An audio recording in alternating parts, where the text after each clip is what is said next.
기도합니다. 좋으신 아버지 하나님, 은혜를 감사합니다. 가을을 알리는 9월의 첫날, 주님 앞에 예배할 수 있도록 도우심을 감사합니다.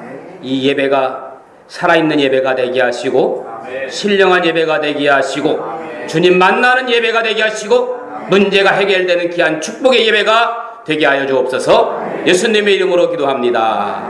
아멘. 오늘도 참 좋은 날입니다. 성스러운 주일 아침에 오늘도 주님을 사랑하는 여러분들에게 주님의 크신 은혜와 은총과 축복이 함께하기를 소원합니다. 오늘도 활짝 웃으면서 우리 옆 사람하고 뒤에 분하고 같이 인사 한번 나누시다. 같이 예배들 반갑습니다. 옆에 분과 뒤에 분과 같이 인사 나누십시다. 반갑습니다. 참 오래간만에 본 얼굴들도 있어요. 반가워요.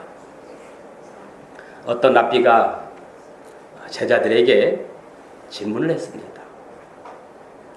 앞을 보지 못하는 사람들이 들어가서 눈을 떠서 나오는 것이 어딘 줄 아느냐? 앞을 보지 못하는 사람들이 들어가서 눈을 떠서 나오는 것이 어딘 줄 아느냐? 정답은 학교예요. 앞을 보지 못하는 사람들이 들어가서 눈을 떠서 나오는 곳, 학교. 학교는 많은 사람들에게 지성의 눈을 뜨게 하는 곳, 그리고 합리적인 사고를 하게 만들고 세상을 살아가는데 꼭 필요한 기관 중에 하나가 학교입니다. 학교가 지성의 눈을 뜨게 하는 곳이라면 그 다음에 교회는 영혼의 눈을 뜨게 해주는 곳입니다. 아멘. 할렐루야. 아멘. 교회는 영혼의 눈을 뜨게 해주는 곳입니다.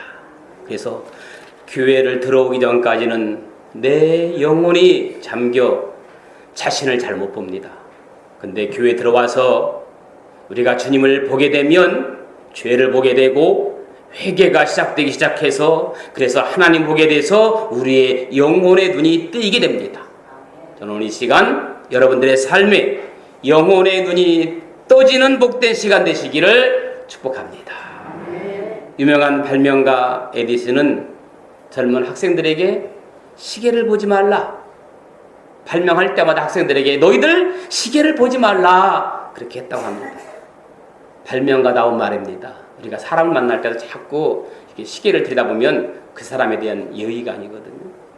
일화에 의하면 발명에 몰두하다가 에디슨은 자기가 결혼식 날인 것도 몰랐다고 그러더라고요. 유명한 벤자민 플랭클린은 오늘이란 하루는 내일의 이틀분의 가치가 있다라고 말했습니다. 오늘의 하루는 내일의 이틀분의 가치가 있다. 그래서 오늘보다 더 귀한 날은 없습니다. 오늘 이 시간이, 이 예배 시간이 그 어떤 시간보다도 가장 소중하고 영적으로 회복되어지고 심령이 재충전되는 그런 은혜가 있기를 주님의 이름으로 간절히 축원합니다. 지금 이 시간보다 더 중요한 시간은 이 세상에 없어요. 탈무드에 보면 오늘은 최초의 날이자 최후의 날이다. 현재를 열심히 사는 수밖에 없다는 말입니다. 힘들던 지치던 어쨌든 현재를 열심히 사는 수밖에 없습니다. 과거는 여러분 이미 지나간 부도숲에 불과합니다. 미래는 아직 내 손에 잡히지 않았기 때문에 어음이 불과해요. 어음. 내게 확실한 것은 현재밖에 없습니다. 오늘이 최고 의미 있는 날. 오늘 하루를 의미 있게 살면 과거도 미래도 자연히 아름답게 장식될 거예요. 인생은 세상에 태어났던 순간부터 자신이 원하든지 원하지 않든지 간에 목숨을 다하는 순간까지 쉼없이 앞으로 나가는 거예요. 앞으로 나가는 겁니다. 지금 이 순간에도 끊임없이 이 시간의 물결을 따라 흘러가는 거예요. 우리는 지나간 순간을 과거라, 어제라고 부릅니다. 지금 호흡하는 이 순간을 현재, 오늘이라고 부릅니다. 아직 이르지 않은 앞의 순간을 미래, 내일이라고 부릅니다. 어떤 사람은 지나간 시간을 아쉬워하면서 그 지나간 어제를 놓지 못하고 미련에 젖어서 한숨 지며 오늘을 사는 사람이 있어요. 또 어떤 사람은 아직 오지도 않은 내일을 염려하거나 또는 미지를 것을 기대하면서 오늘 또 꿈에 젖어서 살아가는 사람이 있어요. 그리고 어떤 사람은 주어진 하루, 주어진 오늘을 묵묵하게 성실하게 살아가는 사람이 있습니다. 여러분 어떤 분류에 속합니까? 지나간 시간을 아쉬워하면서 한숨 지으면서 오늘을 사십니까? 아니면 아직 오지도 않은 내일을 염려하며 사십니까? 아니면 주어진 오늘 하루하루를 성실하게 살고 계십니까? 하나님께서 신구약 성경 말씀을 통하여 우리에게 말씀하시는 교훈은 오직 기회로 주어진 오늘을 최선을 다하여 살라. 주님 이렇게 말씀하십니다. 오직 기회로 주어진 오늘을 최선을 다하여 살라. 이것이 하나님께서 성경 말씀을 통하여 우리에게 주신 말씀이요 우리에게 주신 교훈이에요. 그러므로 마태복음 6장 34절에서도 내일 일을 위하여 염려하지 말라. 내일 일은 내일 염려할 것이요 한날의 괴로움은 그날에 속하니라. 자, 여러분들은 사용할 수 없는 찌꺼기가 나오면 어떻게 합니까? 오늘 본문에 보면 18절에 찌꺼기라는 말이 2번 나오고 19절에도 찌꺼기라는 말이 2번 나와요. 그래서 오늘 제목을 찌꺼기라고 하려다가 찌꺼기보다는 재활용이 나을 것 같아서 재활용으로 제목을 삼아보았는데, 자, 여러분들은 사용할 수 없는 찌꺼기가 나오면 어떻게 합니까? 1번 아무데나 버린다. 2번 쓰레기통에 버린다. 3번 재활용통에 버린다. 이해를 못 하신 거예요. 답을 모르시는 거예요. 찌꺼기가 나오면 아무데나 버린다 1번, 쓰레기통에 버린다 2번, 재활용통에 버린다 3번. 정답은 3번입니다. 자, 재활용통에 버린다는 말은 뭐예요? 나는 버렸지만 누군가는 그걸 다시 고쳐 쓰겠다는 말이잖아. 재활용한다는 말. 오늘 에스겔 22장은 여러분 에스겔 선지자를 통해 주신 메시지입니다. 이 에스겔 22장 본문을 간단하게 설명하면 이런 내용이에요. 예루살렘은 유다의 수도입니다. 우리나라의 수도는 어디예요?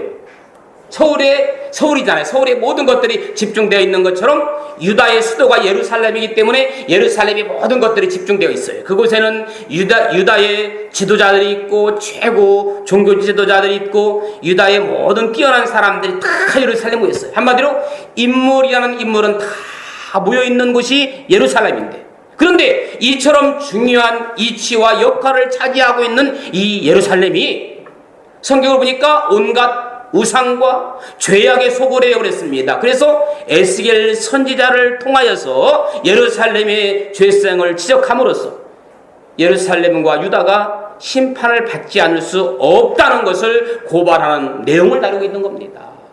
에스겔을 통해서 예루살렘이 황폐하고 예루살렘이 죄악으로 물들어 있기 때문에 하나님께서 예루살렘을 벌하지 않을 수 없다, 심판하지 아니할 수 없다, 그런 심판에 대한 내용이 오늘 에스겔서 22장입니다.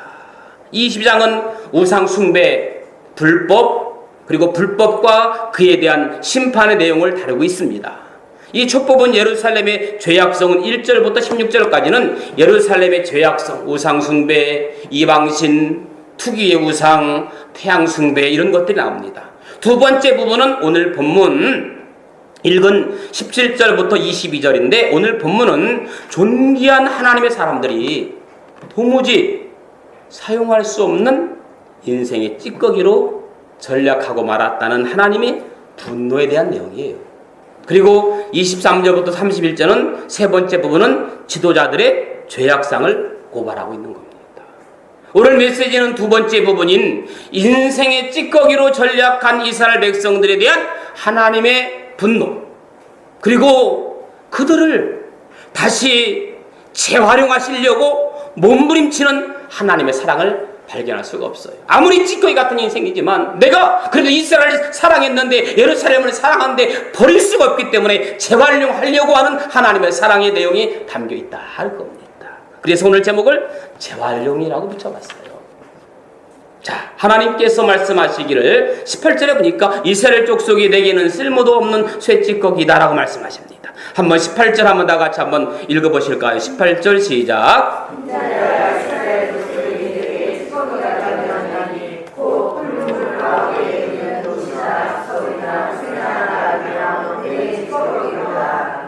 이 말은 아무짝에도 쓸모없게 되었다는 뜻이에요. 이스라엘은 하나님의 기업이었습니다. 그런데 하나님의 기업인 이스라엘이 죄를 짓고 더러운 족속이 되어서 마치 풀무불 속에서 제거당할 찌꺼기와 같이 되자 하나님께서는 그들을 모아 심판이라는 분노의 풀무 속에 넣고 모두 녹여버리라고 합니다. 이것은 바벨론 군대를 통한 예루살렘의 멸망을 의미하는 거예요. 이스라엘 족속이 비참하게 쇠할이라는 예언이 여기에 묘사되어 있습니다. 자, 여기 은혜 찌꺼기에 지나지 않게 되었다. 은혜 찌꺼기에 지나지 않게 되었다. 여기서 은혜 찌꺼기란 뭐냐면 은을 씻어내고 녹이고 정련할 때 그 은혜에 떨어지지 나오는 불순물들을 일컫는 말이에요. 그러므로 그들이 은혜의 찌꺼기가 되었다는 말은 이제는 쓸모없고 무가치한 존재가 되어버렸다는 의미입니다.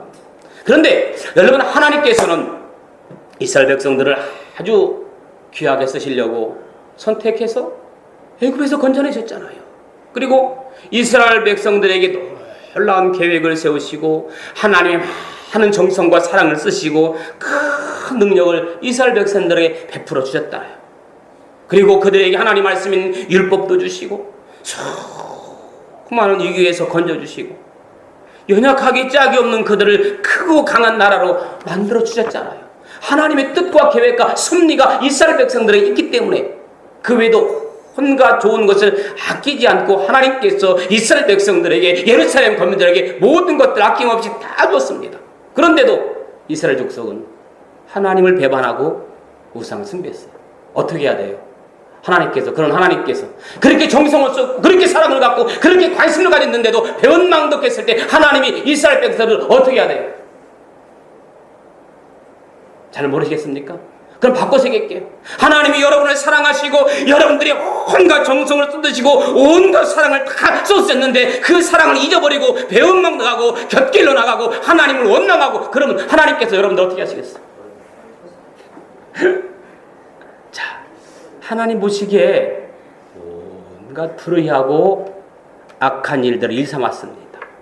하나님이 경고했어요? 하나님의 경고의 나팔을 부는데도 그 나팔 소리를 듣지 못하고 무시하고 날로 악해져 갔습니다. 하나님이 보내신 하나님의 사람들마저 박해하고 죽였다, 그 말이에요. 하나님을 멀리하고 우상을 의지하고 하나님보다 사람을 더 의지하고 하나님이 의도하신 걸작품을 만들기 원했는데 걸작품 되지 못하고 아무 쓸모도 없는 찌꺼기가 된 것입니다. 쇠쩍기가 되었다 그랬잖아요. 쇠찌꺼기가. 자, 그러면 운명이 어떻게 되겠습니까? 당연히 쓰레기통에 버려둘 수밖에 없습니다. 여러분, 우리 인생도 크게 둘로 나눌 수가 있어요. 하나는 하나님의 손에 붙잡혀 하나님의 목적대로 귀하게 쓰임받는 걸작품 인생이 있습니다. 신약 성경에 예수 그리스도를 핍박하던 사울이 살기가 등등해서 다메섹 도상으로 가는 길에 예수 그리스도를 만납니다. 그래서 예수님께서 사울에게 이렇게 말합니다. 너는 내가 핍박하는 예수다. 네가 나를 핍박하는 예수다. 그 순간 사울은 예수 그리스도를 만난 이후에 바울로 이름 바뀌면서 그의 삶이 완전히 예수님께 붙잡혀서 예수님이 인도하시는 대로, 예수님이 원하는 대로 예수님을 위해서 가기도 하고 머무르기도 하고 살기도 하고 죽기도 하고. 그래서 나중에는 사도 바울이 이런 고백을 하잖아요. 우리가 살아도 주를 위해 살고 죽어도 주를 위해 죽나니 그러므로 사나 죽으나 우리가 주의 것이로다. 이렇게 사도 사울이 예수 그리스도를 만난 후에 그의 삶이 180도로 바꿔진 것을 알 수 있습니다. 그래서 하나님에 대한 사명은 먹든지 마시든지 무엇을 하든지 하나님 영광을 위해서 하는 겁니다. 할렐루야. 삶을 통해 하나님을 영화롭게 하며 기쁘시게 하는 아름다운 인생. 두 번째는 그런가 하면 걸작품 인생이 있는가 하면 반대로 오늘 본문에 등장하는 찌꺼기 인생도 있습니다. 이 찌꺼기 인생은 쓰레기를 집에 모아놓는 사람은 아무도 없어요. 우리 인생도 마찬가지입니다. 악인으로 살았으면 결국 찌꺼기 인생으로 끝나고 맙니다. 주님은 오늘 우리에게 너 어떤 인생을 살래? 라고 물으십니다. 도대체 너 어떤 인생으로 살래? 찌꺼기 같은 인생으로 살래? 아니면 날마다 새로운 피조물에서 복 있는 사람 명품 인생으로 살래? 라고 주님 여러분들에게 묻고 계십니다. 사랑하는 여러분, 왜 그렇게 고생하는 길로 가서 왜 그렇게 고생을 자초해서 쓰레기처럼 인생을 살려고 하는지 모릅니다. 가는 곳마다 인격이 없어서 사람들에게 푸대접이나 받고 어딜 가도 사람 대접받지 못하는 분들 여러분 가운데 혹시나 있을 수도 있어요. 가끔 이런 말을 하시는 분들이 계십니다. 목사님, 저는 인덕이 치질이도 없어요. 저는 인복이 치질이도 없나 봐요. 그런 말을 가끔 하는 분들 듣습니다. 이런 분들에게 오늘 주님은 이제 그만 찌꺼기 같은 인생이 끝나고 새사람 되시기를 예수님의 이름으로 간절히 축원합니다. 아멘. 여러분, 제가 가끔 그런 말 하잖아요. 내가 향기로운 꽃을 바라면 벌과 나비는 어디서 왔는지 보여들어요. 벌과 나비는. 그런 내가 털털하고 시궁창 냄새가 나면 거기에는 썩은 파리가 모여드는 겁니다. 그러면 어떻게 해야 찌꺼기 같은 인생 끝나고 최고로 복 있는 사람, 명품 인생이 될 수 있을까요? 답은 그겁니다. 주님 안에서 버릴 것 버리고 청산할 것 청산하고 사도 바울처럼 회개하고 주님 만나면 찌꺼기 같은 인생 끝내고 복 있는 사람으로 명품 인생으로 새 출발하게 될 줄로 믿습니다. 이제 무더운 여름 다 지나갔고 선선한 가을 9월과 함께 선선한 바람과 함께 새로운 향기를 낼 수 있는 멋진 새사람 되기를 주님의 이름으로 간절히 축원합니다. 여러분 어찌되었든지 간에 하나님께 쓰임받지 못하고 있으면 찌꺼기 인생이에요.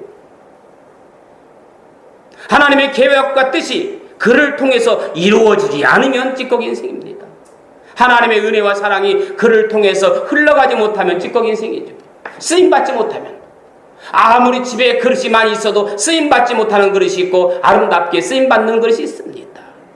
그의 삶을 통해 구원받는 사람이 생기지 못하고 나를 통해서 오히려 다른 사람에게 구원을 방해한다면 나는 역시 하나님 보실 때 찌꺼기 인생입니다. 하나님 목적대로 살지 않으면 찌꺼기 인생이라는 겁니다. 여러분, 걸작품과 찌꺼기는 모든 것이 달라요. 운명이 달라요. 가치가 다릅니다.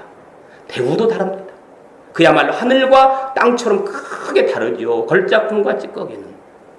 그런데 하나님께서 아무 쓸모도 없는 찌꺼기가 된 이스라엘을 쓰레기통에 던져 버리지 않으십니다. 쓰레기통이 아닌 어디에 던졌어요? 오늘 성경 읽었잖아요. 용광로에 던져버린 겁니다. 여러분 용광로가 뭔지 알지요? 다시르기 위해서 쓸모있는 존재로 만들어보려고 용광로에 넣어놓은 겁니다. 하나님께서 아무런 기도도 하지 않았다면 용광로가 아닌 쓰레기통에 버렸을 거예요. 하나님에 반하고 추악한 죄를 반복하여서 하나님의 기대를 완전히 벗어난 이스라엘 백성이구만. 그래도 불쌍해서 그의 영혼을 불쌍해서 쓰레기통이 아닌 용광로에 다시 한번 넣는 기회를 주신 겁니다. 왜 용광로였습니까? 거기서 뜨거운 불에서 단련하라고, 연단하려고, 고난을 겪어보라고. 하나님은 그들에게 희망을 완전히 거두시지 않고 다시 기회를 주십니다. 용광로에서 뜨거운 불에 다 녹아 쇳물이 되고 다시 새 형태를 갖추게 해서 하나님이 원하시는 작품으로 거듭나도록 회개할 수 있는 기회를 주시는 겁니다. 이 용광로가 무엇입니까? 바벨론의 포로 기간이에요. 포로 기간.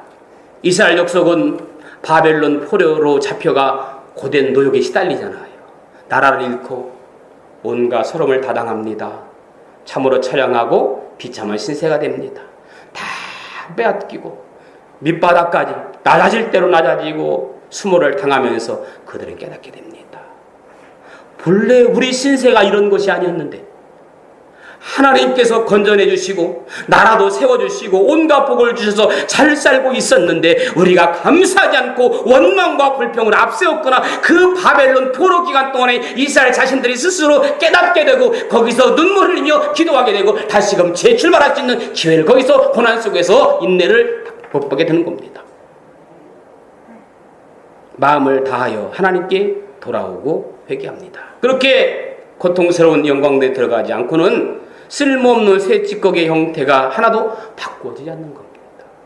하나님은 용광로에 들어가야만 은이나 노시나 새나 나비도가 찌꺼기의 형태가 사라지고 새롭게 만들어지는 것처럼 하나님의 백성인 나도 고난의 영광로에서 온전히 녹아지지 않으면 변하지 않습니다. 우리 하나님도 그것을 잘 알고 있습니다. 그래서 고난을 허락하시는 거예요. 오늘 여러분 가운데 고난 속에 길을 걷고 있거든, 아픔 속에 길을 걷고 있거든, 이 또한 지나가리라. 이것을 통해서 더욱더 내가 자신을 달아가기 위해서 하나님 앞에 멋지게 쓰임받기를 기대하는 바벨론 포로기가 될 수 있기를 예수님의 간절히 축원합니다. 여러분, 고난을 좋아하는 사람은 아무도 없습니다. 그러나 하나님께 존귀하게 쓰임받은 사람치고 고난을 통과하지 않은 사람 아무도 없습니다. 아브라함의 고난, 이삭의 고난, 야곱의 고난, 요셉도 큰 고난을 통과하며 믿음이 성숙해지고 쓰임받는 인물, 다듬어지는 인물이 되었습니다. 모세도, 다윗도, 엘리야도, 예레미야도 큰 고난을 통과하며 하나님이 쓰시는 인물로 준비되었다. 따라서 우리 삶 속에서 고난을 만나면 불평할 것이 아니라 새 찌꺼기를 녹이는 용광로임을 기억해야 할 줄로 믿습니다. 옛날에 저리스의 그 승량간이라는 게 있었어요. 여러분, 승량간이 뭔지 아십니까? 그 승량간에서 이렇게 풀물을 막 붙이면 바람이 쭉 나가지고 거기다가 이제 쇠를 갖다가 녹이면 거기에서 뭐 호미를 만들고 뭐 이렇게 낫을 만들어서 하는 그런 것들을 본 적이 있습니다. 그러면 거기에 뭐가 남냐면 쇠조각이가 남더라고요. 그러면 그 쇠조각을 모아서 거기 우리가 쇠조각을 주스러 가는 겁니다. 그 쇠조각 줘서 이제 뭐 하려고? 엿싸 먹으려고. 그 막 쇠조각 줘도 엿싸 먹으려면 그 승량간 주인이 왜 가져가느냐고, 못 가져가게 왜? 자기들 걸 다시 녹여서 다시 또 녹여가지고 재차 호미를 만들고 이렇게 낫을 만드는데 우리가 그걸 가져가니까 못 가져가는 거예요. 저렇게 보잘것없는 쇠조각도 뜨거운 영광 속에 계속해서 단련하니까 새로운 아름답게 한 물건이 나오는 것처럼 나는 힘들었다고 툴툴거렸지만 나의 고난이 예수님 만나기 위한 위대한 여정의 시작이었다는 생각을 하면 숙연해지는 거예요. 우리 안에 하나님께 온전히 쓰임받지 못하게 만드는 요소가 남아있는지 살피고 회개하는 기회로 삼아야 합니다. 고집과 자아를 깨트리는 기회를 삼아야 됩니다. 내가 좋아하는 나의 모습을 고집하지 말고 하나님이 만드시기를 원하시는 하나님 모습대로 만드시도록 그 고난 속에서 하나님 일하시는 손에 내어드려야 됩니다. 무슨 말씀이에요? 내 뜻대로, 내 고집대로 하지 말고 하나님 방향대로 가자는 거예요. 하나님 방향대로. 고난은 나를 하나님이 진정으로 원하시는 모습으로 새롭게 변화시키는 용광로예요. 고난은 나를 새롭게 변화시는 뭐다? 용광로다. 시편 119편 71절에 고난당한 것이 내게 유익이라 이로 말미암아 내가 주의 율례들을 배우게 되었나이다. 고난을 당하면, 고난을 만나면 도망가려고 몸부림치지 말고 묵묵히 고난을 통과하며 온전히 녹여져야 된다, 그 말이에요. 할렐루야. 시편 119편 67절에도 고난당하기 전에는 내가 그릇 행하였더니 이제는 주의 말씀을 지키나이다. 고난에 담긴 하나님의 사랑을 발견하고 하나님의 손에 온전히 맡겨야 됩니다. 가시 속에서도 감사하는 그런 삶이야말로 바로 하나님의 손에 온전히 맡겨진 삶이에요. 어느 날 장미꽃이 천지 만물을 창조하신 신에게 원망했습니다. 하나님 왜 나에게 가시를 주셔서 저렇게 힘들게 합니까? 왜 나에게 가시를 주어서 이렇게 힘들게 합니까? 그러자 그분께서 대답하십니다. 나는 너에게 가시를 준 적이 없다.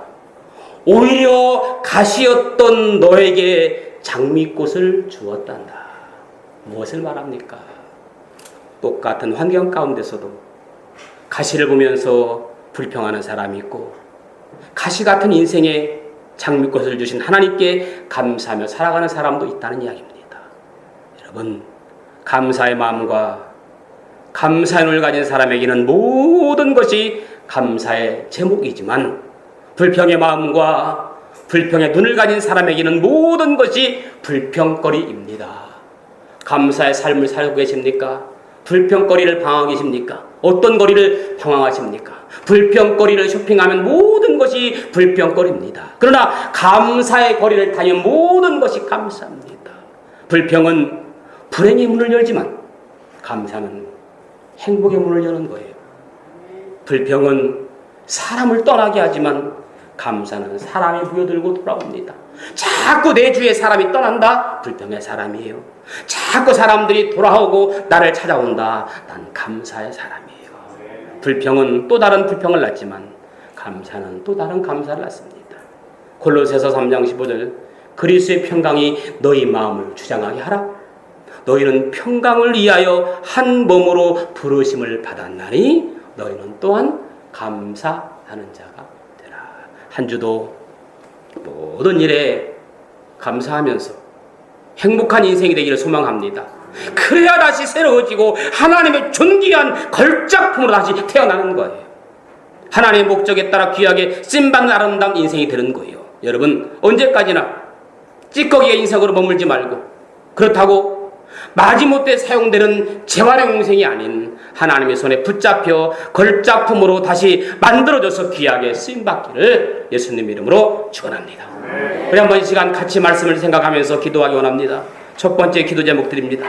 주님, 나의 남은 인생 찌꺼기 인생이 아니라 나의 남은 인생 재활용 인생도 아닌 하나님 붙잡힌 걸작품 인생으로 다시 만들어지게 하옵소서. 우리 한번 같이 기도하기 원합니다. 주님, 나의 남은 인생 찌꺼기 인생이 아니라 재활용 인생이 아니라 하나님께 붙잡힌 걸작품 인생으로 태어나게 하여 주옵소서. 아버지 역사해 주시기 원합니다. 주여, 나의 남은 인생 찌꺼기 인생이 아니라 재활용 인생이 아니라 하나님께 붙잡힌 인생이 될 수 있도록 도와주시옵소서. 다시 만들어지게 하여 주옵소서. 다시 만들어지게 하여 주옵소서. 주여, 다시 만들어지게 하여 주옵소서. 주의 역사할 줄 믿습니다. 아버지 역사해 주시고 축복하여 주시옵소서. 아버지 역사해 주시옵소서. 나의 인생 하나님 재활용 인생이 아니라 찌꺼기 인생이 아니라 하나님께 붙잡힌 인생 걸작품 인생으로 다시 만들어지게 하여 주옵소서. 다시 쓰이게 하여 주옵소서. 쓰임받게 하여 주옵소서. 하나님 쓰임받게 하여 주옵소서. 축복하여 주옵소서. 아버지 하나님이 여러분을 우리 주여 축복하여 주옵소서. 이 시간 다시 기도합니다. 나의 삶이 회개의 삶이 되기 원합니다. 나의 삶이 감사의 삶이 되기 원합니다. 나의 삶이 은혜의 삶이 되기 원합니다. 회개의 삶, 감사의 삶, 은혜의 삶이 되기 위해서 같이 한번 기도하겠습니다. 아버지 하나님 감사합니다. 나의 삶이 회개의 삶이 되게 하여 주옵소서. 감사의 삶이 되게 하여 주옵소서. 은혜의 삶이 되게 하여 주옵소서. 그리하여 무슨 일을 만나든지 만사형독하여 주시옵시고 하나님 앞에 쓰임받는 멋진 인생 될 수 있도록 주님 축복하여 주시기 원합니다. 아버지 역사하여 주시옵소서. 주여 축복하여 주시옵소서. 아버지 역사할 줄 믿습니다. 하나님 역사하여 주시고 축복하여 주시옵소서. 회개의 삶을 살아갈 수 있도록 역사하여 주옵소서. 감사의 삶을 살아갈 수 있도록 역사하여 주옵소서. 은혜의 삶을 살아갈 역사할 줄 믿사오니 주님 축복하여 주옵소서. 아버지 역사할 줄 믿습니다. 이 시간 특별히 이제 교회 성도들 위해서 한번 기도하시되 우리 조도경 장로님께서 지금 이제 중환자실에서 지켜보고 있는 가운데 있습니다. 그의 영혼을 위해서 또 그 남은 생애를 위해서 우리 조장로님을 위해서 한번 같이 기도합니다. 하나님 아버지 은혜를 감사합니다. 아버지 하나님 축복해 주시고 아버지 하나님 역사를 좀 믿습니다. 하나님 도와주시고 축복하여 주셔서 주님 남은 인생 하나님 찌꺼기 인생이 아니라 감사 인생을 할 수 있도록 주여 축복하여 주옵소서. 역사하여 주옵소서. 아버지 역사하여